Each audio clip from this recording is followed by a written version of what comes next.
Hello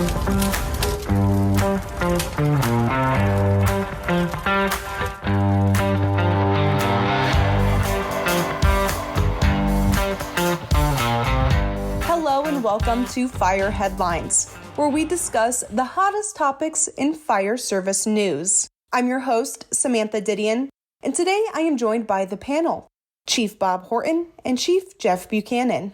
Our topic for today is emergency response in specialized areas, specifically theme parks. The Reedy Creek Improvement District Emergency Services is now known as the Central Florida Tourism Oversight District. This department is located in the central part of its jurisdiction, which is right behind Epcot. The department has a unique EMS service delivery program where they provide paramedics and EMTs inside the theme park areas. This program helps significantly reduce patient contact time. I had a question come to mind almost immediately when reading this article, and that was related to how states decide where fire departments are needed and the sort of resources they're going to have. I did a little bit of research, and Epcot's capacity is well over 100,000 people, but the average visitor per day is around 34,000, and then this number changes to 31,000 for Hollywood Studios.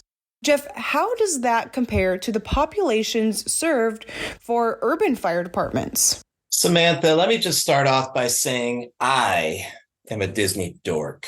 I love Disney. I'm fascinated by Disney. And truth be told, I went on my honeymoon to Disney World. Love Disney.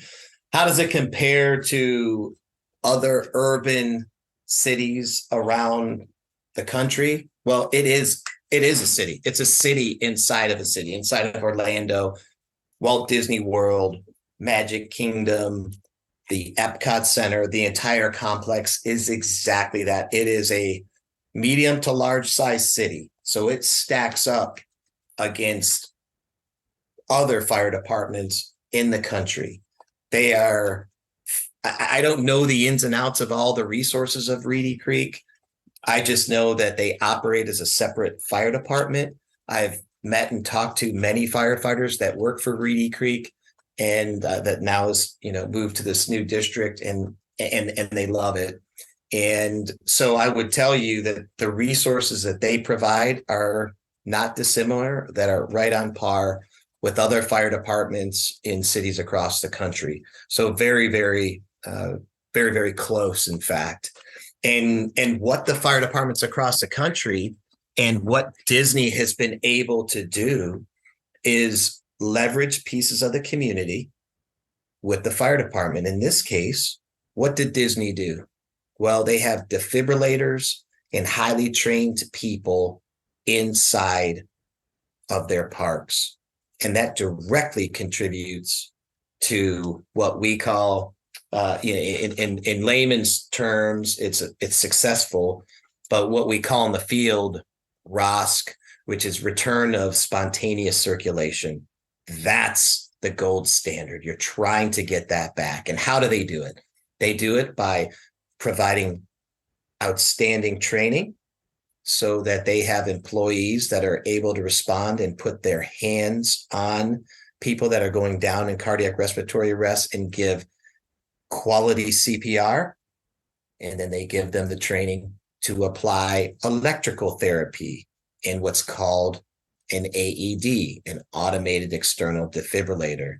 And these are two pieces in what the American Heart Association refers to as the chain of survival. And what does that chain of survival look like? You have early access to 911, you have early CPR, you have early AED, and then the final piece is getting those individuals quickly and effectively to a hospital so they could get into a cath lab and have a stent put in for that piece of their heart that isn't getting the blood flow like they need. So where I see Disney, and not just because I'm biased, but I think that they've done an excellent job training their employees, outfitting their employees to their fire department, and their inside of their community mirror highly successful cities across the United States and how they interface with their emergency response system. I think it's definitely something that Disney should celebrate.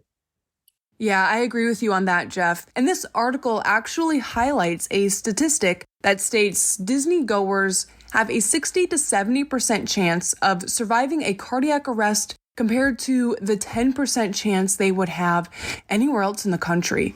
And the fire district attributes this statistic to the public access to AEDs around the park, as well as their training like you just mentioned.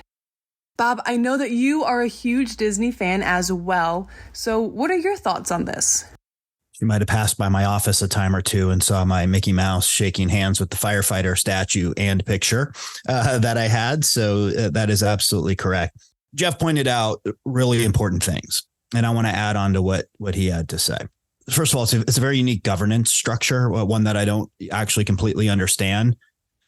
Reedy Creek got wrapped up in some of the dust up that was going on between the state of Florida and Disney. And they were their own special district managed by Disney. And then the state of Florida withdrew that. And now it's a different type of district. But what I want to highlight about that is it's a public-private partnership. And I think this demonstrates how that can be valuable in providing service delivery to a population, because this is a public-based EMS system, as I understand it. It was very difficult for me to ascertain that from the resources I saw online, but that's how I understand districts to be. So these are public employees providing services to a private partner.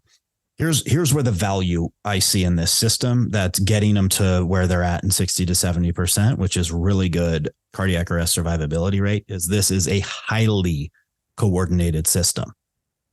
From the top down, from management all the way down to ride operators, there's a set of protocols. There's a set of training. When emergencies happen, this is how we're going to handle it. This is how we work together.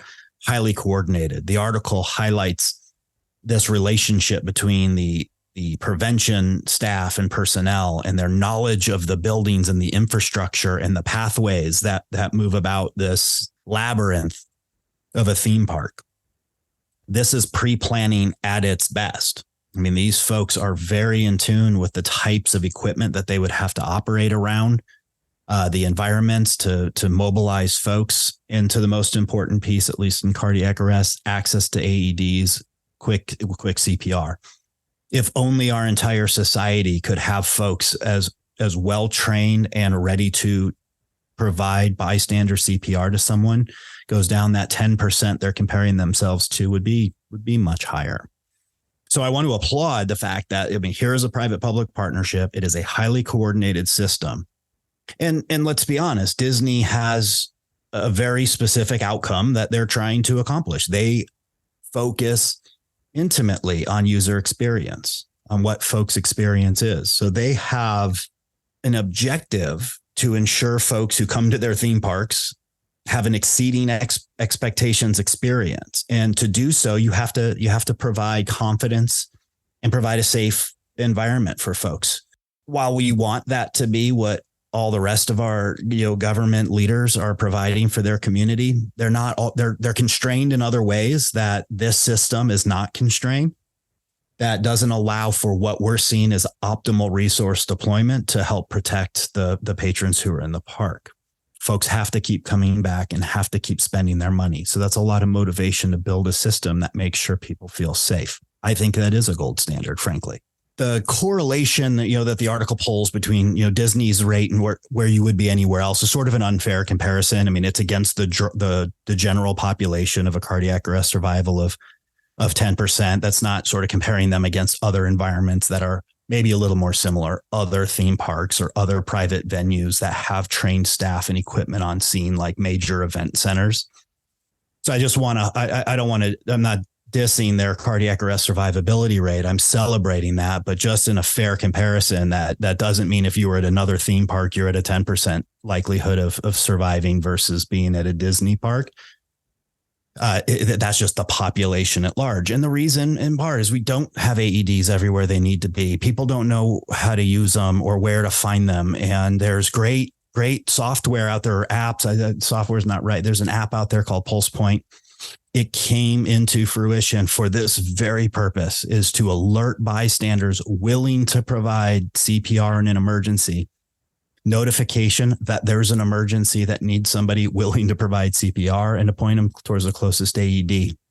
That system is still not integrated in all of our communities, and it really ought to be. because that's the way we're going to get this 10% number up much higher. We put cardiac arrest survivability on the national stage after Damar Hamlin collapsed at the NFL football game between the Bills and the Bengals last year. Everyone in America was paying attention to cardiac arrest survivability. That young man survived that event because there was a system that was highly coordinated with the right equipment and the right training available to him quickly, much as would have happened if this event had occurred at a Disney theme park.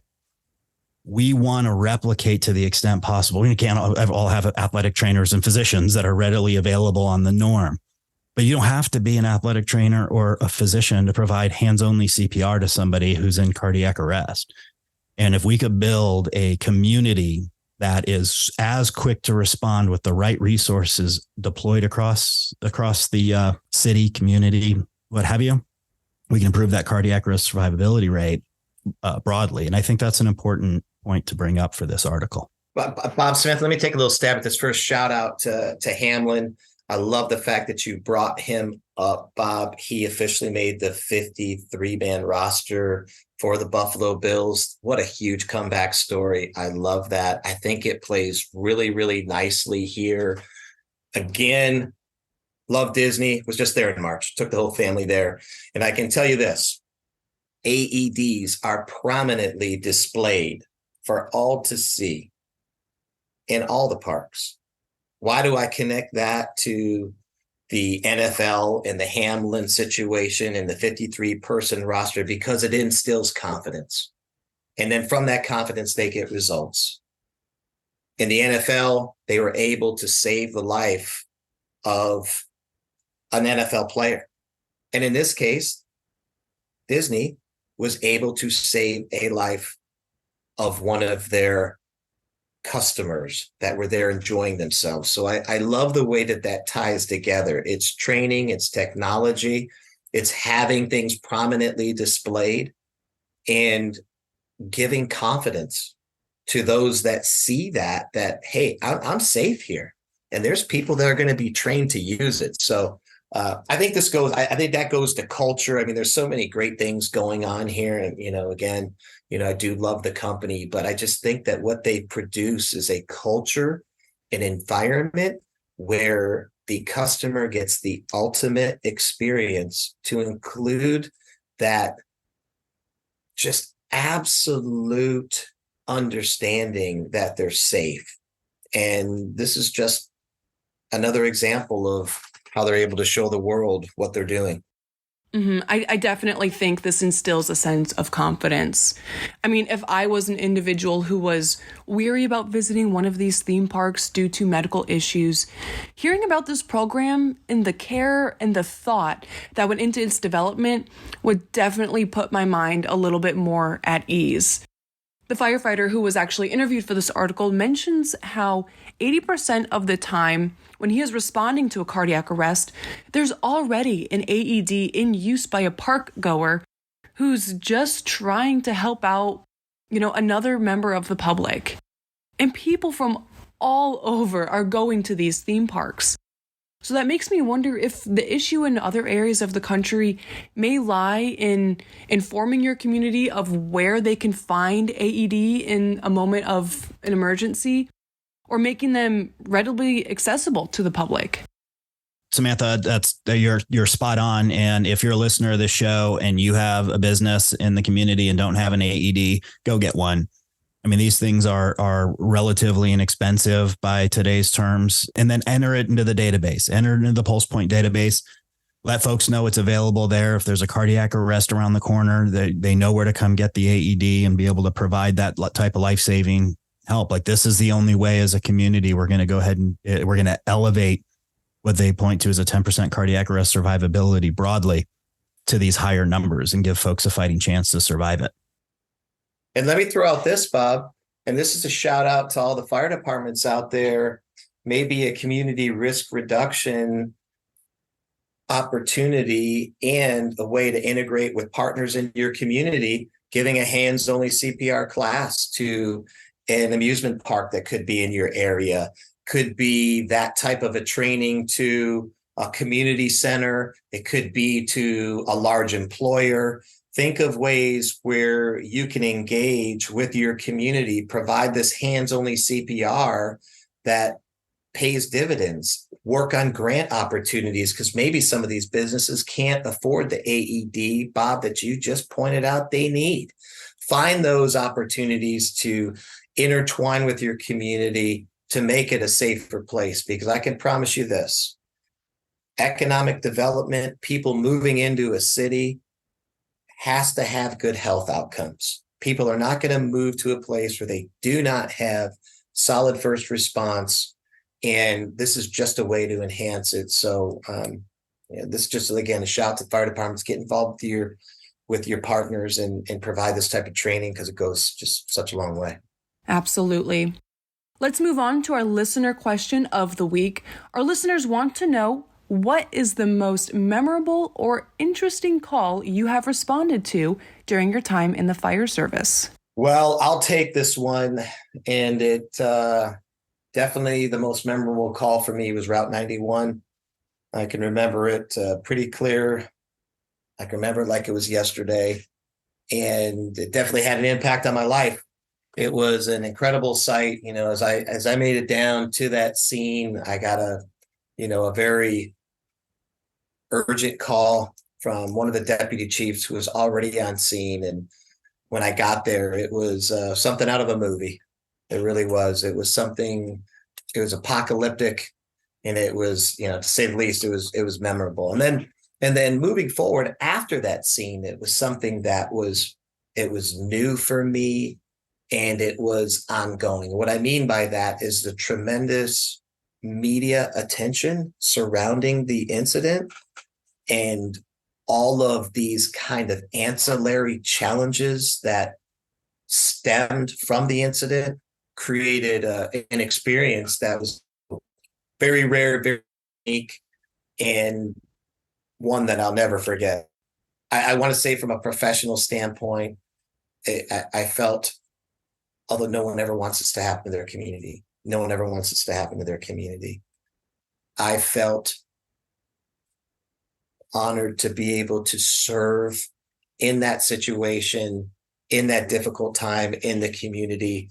And it really is one of those once in a career type situations where you're hoping that you make the right decisions and you do the right things, and you make the most out of a really terrible situation. And do I know that I did all those things? I don't know. I just know that I did my best, and was happy that I was able to serve, the firefighters that were on scene and the community in the way that I did. And it was, just very memorable. So many memorable calls. I'll try to be a little lighthearted to balance out the experience that Jeff just shared. You got to also remember, we were both paramedics in Las Vegas, and the high degree of craziness that occurs in that town makes for a book alone of the types of calls that we had responded to.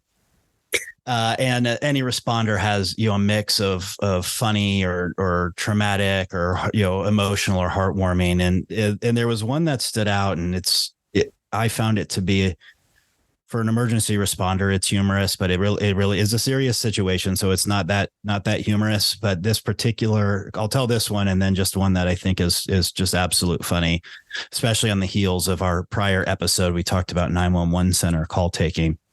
But there was this couple in their 70s who just, were at each other's throats on a regular basis. I had been out to this house 3 times that day, us and law enforcement, because of conflict between them, just arguing. And they, on the second call, law enforcement put the husband and wife duo in different rooms in their apartment. Like, you guys just stay in your different rooms and don't interact. And can't remember what the conflict was, but it was seemingly something mundane. The third call out was for the husband of this scenario had unplugged the wife's nasal cannula. You've seen these nasal, like this. So the oxygen machine at home is a nasal cannula, and it's attached to probably like 700 feet of cord of cannula length. The oxygen machines in one room, and you could be a block over and still connected to it. And this husband, so frustrated, had unplugged her nasal cannula. She called 911, appropriately so, because she needs the oxygen, and that earned him a trip to the detention center for the night. And it was for, as an emergency responder, I found a little just humor in that element of conflict. Although I'm not an expert in friction loss, I can't imagine how much oxygen actually makes it to the end of all 700 feet of that thing, or whatever it was. That call stands out in my mind as we were talking about this, and just one of the funniest 911 calls that came in. And I hope our friend Jeff, our friend Bruno, listens to the show.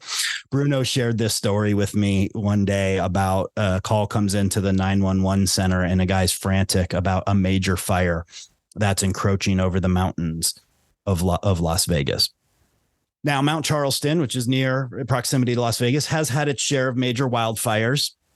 So it is not absolutely crazy that a wildfire could be approaching the community of Las Vegas. It was crazy at the time of year this call came in, but not crazy that there could be a wildfire. And as this guy is frantically reporting what he sees as a large orange glow coming from the mountains, you're probably putting the pieces together. It was the moon. It was the moon. And he figures out, this caller figures it out, and he had to be high as a kite. Like he figures it out, and the sound of embarrassment in his voice was just absolutely humorous. And Bruno just doesn't miss a beat. He's such a great professional and competent professional in that industry. Calms the guy down. No, that's okay. This type of thing happens all the time. As Bruno reports back, that does not happen all the time. That sticks out in my mind too. Thank you, Bob and Jeff, and thank you to our listeners for tuning in. If you have a question for the panel, please reach out to us at fireheadlines@wfca.com and let us know what's on your mind.